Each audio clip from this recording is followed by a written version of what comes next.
Bora lá então avançar e falar sobre clareza e transparência. Você que está aqui com a gente nesses módulos sobre recrutamento empático, com certeza você já está aí na frente de muita gente e já está conseguindo aperfeiçoar ou pensar em situações que você já vivenciou no seu recrutamento, nas práticas que você vem adotando. E eu espero que você consiga extrair insights aqui para a sua atuação no dia a dia. Vamos falar então de clareza e transparência, tá? A gente precisa ter essas duas coisas, elas não são iguais. A gente precisa ter clareza na nossa mensagem, a gente precisa falar ela de forma objetiva, de forma inteligível. E ter transparência é a gente falar com verdade, a gente falar algo que realmente a pessoa consiga compreender e depreender 100%. Então, por exemplo, soluções mais práticas a gente vai ter aqui quando a gente pensa se uma entrevista vai ser gravada. Às vezes a gente quer gravar porque vai ter outro gestor que vai assistir depois. A gente precisa dar transparência para isso. A gente precisa dizer de forma clara, não dá só para a gente sair gravando e pronto, tá?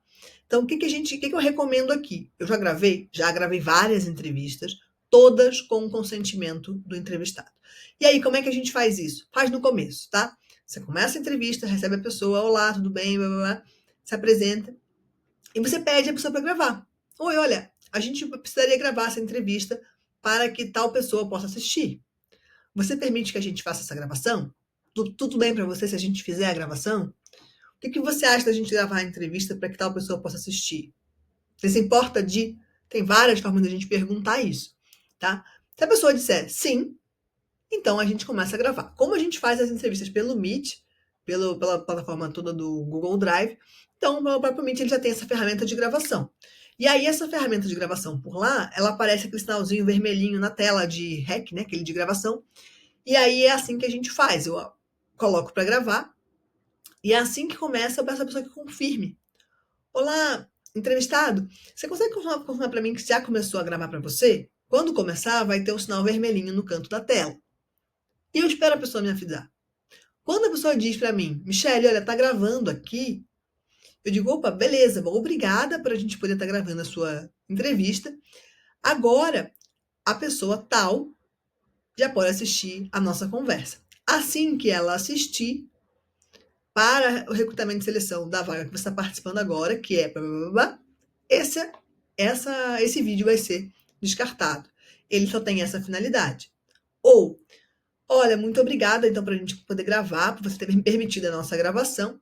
E a partir do momento em que a sua vaga for preenchida, ou for ficar no seu banco de dados, ou não importa a finalidade que você vai dizer, mas seja ela qual for, você precisa pedir a permissão para o candidato. Então, seguindo a Lei Geral de Proteção de Dados, a gente vai pedir o motivo, a gente vai apresentar o motivo e pedir a permissão, tá? Se der tudo certo, você grava e segue exatamente o que foi combinado. Se você não pedir a permissão, aí você não pode gravar. Então, é simples assim, tá? É a forma como a gente faz para ter transparência e ter clareza aí. Duração da entrevista. A nossa entrevista, a gente reserva 1 hora, mas ela pode levar de meia hora a 1 hora. A depender das perguntas, a depender das dúvidas do candidato, a depender de várias questões. Então, a gente avisa isso ao candidato, porque a pessoa também tem que estar preparada para aquele período. Ela não pode chegar de surpresa, reservar 15 minutos, daqui a pouco ficar aprendendo o candidato. Às vezes ele está num momento de intervalo, às vezes tem algum outro compromisso depois. De novo, vamos lembrar que esse é um recrutamento empático. Você está pensando que a outra pessoa também tem compromissos, tem afazeres, então a gente está pensando também no tempo da outra pessoa, não só no nosso, tá? Outro ponto fundamental é apresentar quem estiver participando. Muitas entrevistas faço sozinha, mas há muitas entrevistas em que tem mais uma pessoa ou duas junto comigo, que são os gestores direto, que são, às vezes é um gestor direto e um indireto, às vezes alguém da RH daquela empresa, alguém que trabalha internamente, mais um gestor direto da área.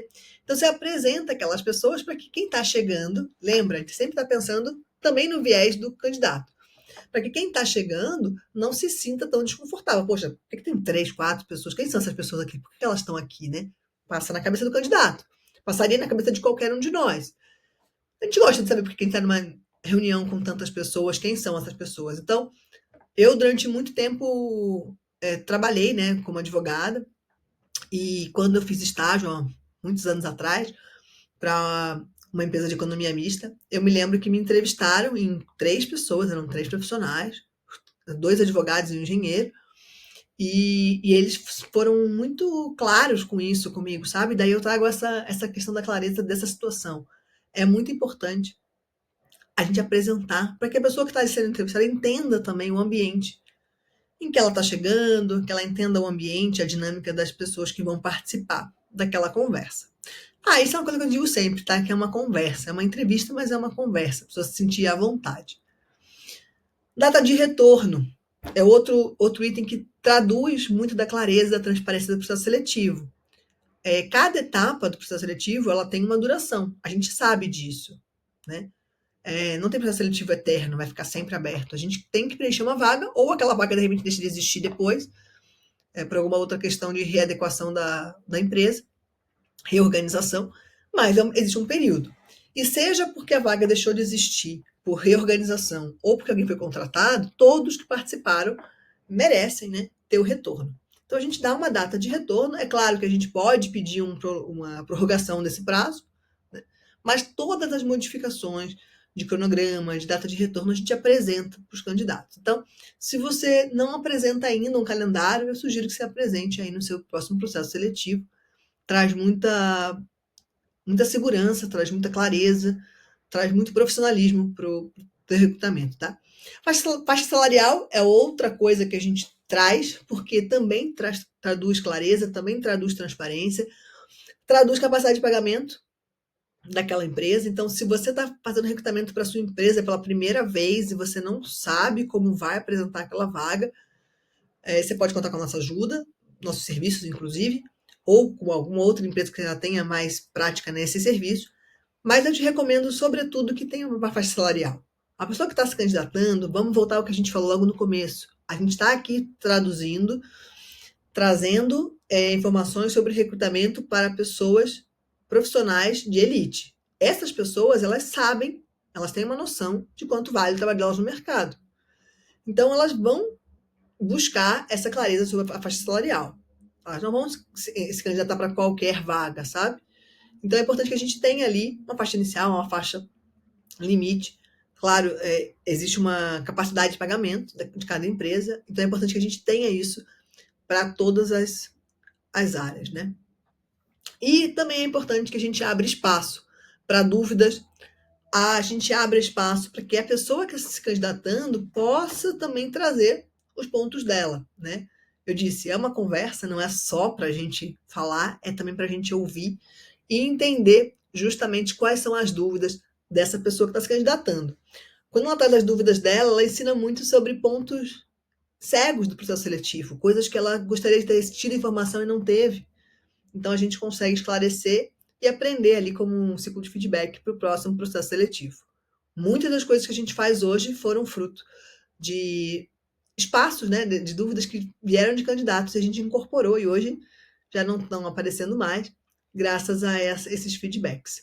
Então, fica aí como dica desse último módulo que a gente viu agora sobre clareza e transparência, mas a gente tem mais 2 módulos para a gente falar e o próximo é sobre o papel vendedor.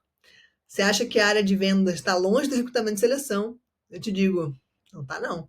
E se você quer saber um pouco mais sobre isso, como que a área de recrutamento e seleção e a área de vendas se conectam, fica comigo, clica aqui embaixo para assistir e continuar o seu curso na próxima pílula sobre esse papel vendedor da área de recrutamento e seleção. Eu te espero.